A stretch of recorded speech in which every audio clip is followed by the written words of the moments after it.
Fala galera, olha só quem tá aqui, mais um ursinho carinhoso. Então, já sabe, né? Deixa o like, se inscreve no canal e bora lá. Fico feliz em estar aqui contigo. Tenho certeza que depois dessa conversa, desse bate-papo, vou aprender muitas coisas com você. Então, para mim é um privilégio, como você falou, que vai dentro de campo, fora, amizade, respeito e admiração também pela pessoa. Mas ele quer aprender comigo.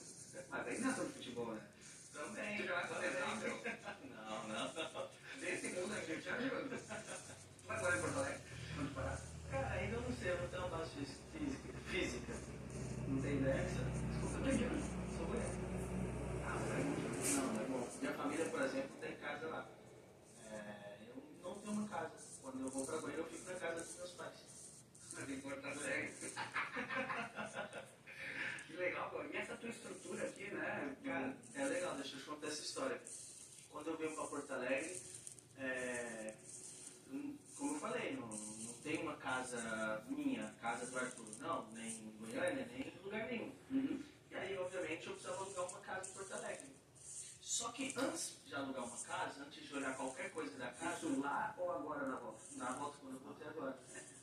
Então, antes de alugar qualquer coisa, qualquer casa, eu preciso de coisas. O que eu preciso? Que eu não abro mão. Minha academia, minha fisioterapia e 3 quartos mínimos. Porque aí vem meu pai, minha mãe, que mora em Goiânia. Então, a partir dessa base, eu vou buscando casas. E aí, tipo, achei casas legais, etc., mas não tinha espaço para academia. Aí não tinha espaço para fisioterapia. E disse eu não abro mão. E aí fui buscando, até que eu encontrei essa casa que o dono, infelizmente, faleceu, mas os filhos, toda a família, Grêmio Estácio. Tudo que tem de Grêmio aí não é o teu. Não, é tudo dele. Nos quartos tem o símbolo do Grêmio, as torneiras lá embaixo todas azuis. Não, eu tava vendo ali um quadro e eu não te achei. Eu falei, cara, o Arthur tinha um quadro do Grêmio que ele não tá. Mas agora Tá explicado. Ele tem ali também a grama do Estádio Olímpico, que fez um quadro, várias camisetas que alguém presenteou ele. era alguém importante do Grêmio. Não cheguei a conhecer, mas que o cara era muito gremista, a família é muito gremista, tá direto nos jogos, viajam para todos os lugares para ver o jogo. E eu desse expliquei, deu certo. E se o Grêmio vai mal, o aluguel não aumenta. Não. A paradinha de encontrar. Até então não pedi aumento, mas tem um pouco de desconto. Sabe, né? Assim, tipo, acho que é até legal falar disso, que é uma parte que o pessoal não imagina, né? O que é ser profissional dentro do futebol. O pessoal não sabe o que é alto rendimento.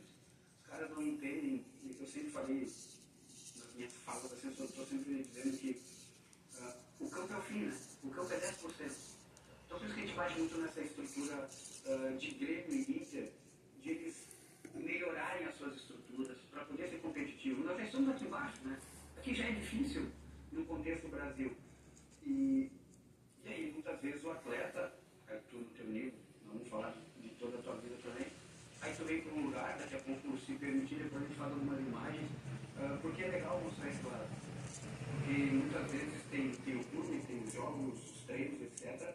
Mas tem uma vida aqui que tu deve treinar todo dia para te manter no melhor nível. Essa ideia tua de ter essa estrutura, tu adquiriu na Europa? Cara, deixa eu falar, o meu primeiro ano de Barcelona, quando eu vou para Barcelona, eu era um moleque total, né? Tinha acabado de subir da base profissional do Grêmio, fiz alguns jogos bons e sou vendido. Então nós tivemos alguns títulos. Isso sim, mas, cara, foi muito rápido, né? Quanto tempo? Jogando 6 meses. Mas antes disso eu fico basicamente 1 ano e meio sem jogar. Eu sou profissional. O professor Filipão me subiu profissional depois da Copinha, Copa São Paulo. E aí eu fico naquele período que para mim foi o pior da minha carreira, aquele de transição. Você treina profissional, mas você joga com a base. Não perde, não cheira, né? É horrível, né? E aí você tá tão pertinho ali de ser realmente jogador profissional. Tu sobe fudido porque tu é mais um, aí tu desce grandão. Porque tu é um cara, era difícil. Eu não conseguia jogar, Arthur, porque eu era titular, aí tinha um cara que descia da base e a tinha que jogar. Aí eu ficava, É complicado, porque aí você tira a oportunidade dos caras que estão treinando lá de jogar. Só que aí você desce para jogar e você já não joga tão bem, porque é basicamente outro esporte também, né? Base profissional. É muito diferente.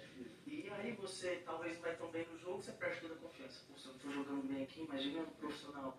E vai nesse ciclo. Mas enfim, são processos, né? E aí eu fico nesse 1 ano e meio treinando ali, sem jogar nada de profissional. E aí chega o Renato.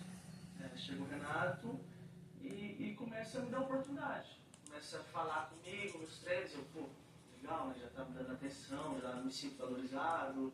E vai te dando confiança. Né? Jogador sem confiança não rende. Você sabe muito bem disso. Hoje, o que muita gente diz que os jogadores são ruins é falta de confiança.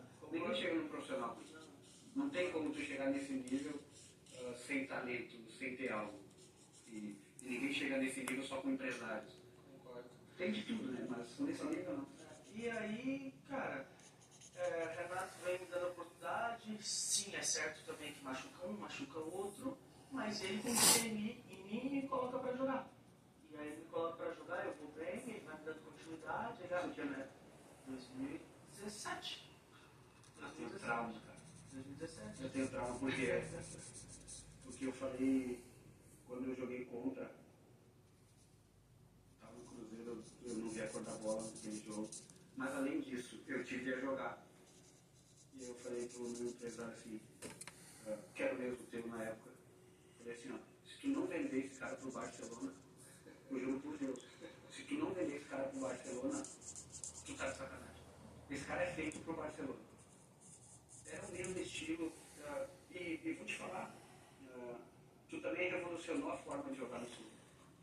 É impossível um molequinho daquele tamanho era só ataque, era só correria. Então vocês participaram de um momento que revolucionou, isso era impossível no Rio Grande do Sul, de jogar bem, de ficar com a bola. E você tinha uma sinergia, o time era muito bom. Você ganhou aqui em 2017 Libertadores? Libertadores, 16 Aí, a parte azul se foi. depois a Recopa também. Agora vamos para a parte amarela. Isso. Mas, cara, ele foi pra onde? Barcelona. Você é internacional. Mas sabe o que é legal? Por exemplo, isso que você falou é muito verdade. Sobre. Eu não digo revolucionar, mas na base eu sofria muito. Porque na base eu nunca fui o maior, eu nunca fui o mais rápido, eu nunca fui o mais forte, nunca fui da minha característica dar 15 assistências no jogo ou o cara faz muito gol. Não, eu sempre tive esse tipo de Mais volante ou mais meio? mas era mais meio. Tive que aprender a marcar mais quando eu sou profissional. Mas enfim, por quê? Porque os treinadores, alguns, tinham muito essa mentalidade, né? Não, você é forte pra bola parada. Não, o Grêmio é um time muito aguerrido, que é carrinho, que é na força, não é na técnica. E eu sofri muito na base disso. E aí chega 2017, eu começo a jogar, só que eu também dou muita sorte. Porque eu entro já no time muito técnico. No time que eu gostava da bola. Imagina eu, se toco 3 vezes na bola no jogo. Eu não sirvo pra nada. Porque eu não sou rápido, eu não sou forte, eu não cabeceio bem. Eu preciso de um time que tenha a bola e queira jogar. Aí eu concordo, aí eu vou ajudar o time. O universo conspira, né? Eu só virei jogador porque eu não tinha dinheiro. Porque eu joguei mal no começo. Aí você fala, meu, quem tem dinheiro é ele mesmo, ele vai seguir. E aí tu começa a acertar. Então o destino foi bom. O clube não ter estrutura, não ter dinheiro. Eu acho que é mais ou menos isso. E por isso que eu falo que vocês quebram um protocolo. Existe uma nova história de se ver o futebol. E cada treinador tem a sua forma. Mas a partir do momento que tu tem uma peça que se mostra tão importante, até a revolução do futebol te ajudou. Porque eu acho que o futebol brasileiro mudou muito depois do 7-1. Mudou, o campo mudou, antes não olhavam, mudou. Viu que a gente estava ficando para trás e a estrutura interna dos clubes profissionalmente começou a melhorar. E era muito daquele jeito. E aí o futebol começou a ficar mais técnico.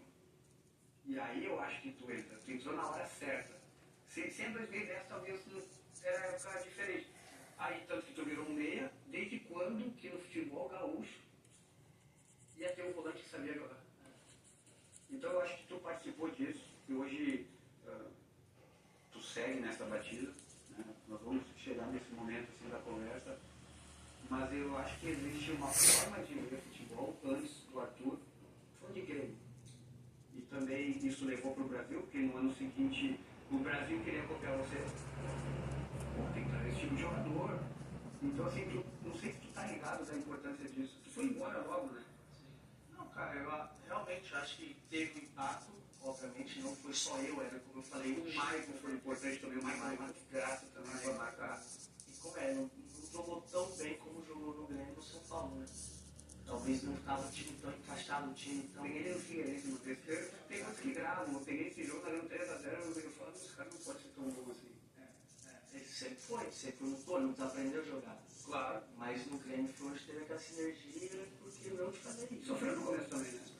Normal. Sofreu. Mas foi um cara que me ajudou muito. Muito. Ele foi um paizão pra mim. E meu ídolo, né? Eu sempre elogiei ele. Sério. Foi um cara que me ajudou demais, cara. Me ajudou dentro de campo, fez bastante, né? Olha, já olha antes de dominar. Carioca, 2 não aqui. E fora de campo também. É que depois ele entrou numa... Ele entendeu qual era a função dele. Do fora de campo, o Grêmio estava precisando de alguém assim. Ele fez aquela cena lá com o Dani, eu acho que aí ele entendeu. E ele ficou mais importante pro time, assim. Ele começou a jogar mal, jogar bem, começou a melhorar. Cara. Pô, que legal tu falar isso. Cara, vamos lá.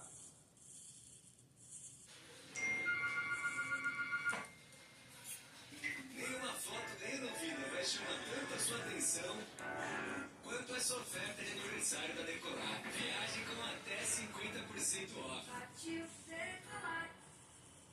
Os 8,59, seu chefe te chama no corredor. Todo mundo riu, a dor sumiu. Esse é o novo mix sem conservantes de vitano. Com ele, acertar é natural. Mãe, escolheu seu presente?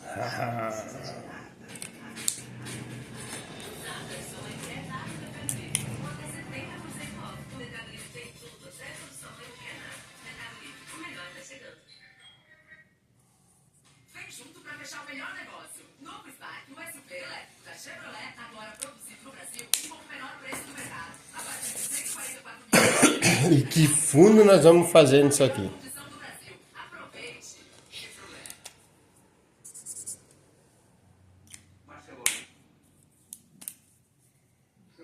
Barcelona, pra mim, qual foi o choque de Brasil, Barcelona, Grêmio, Barcelona? O que mais chama a atenção?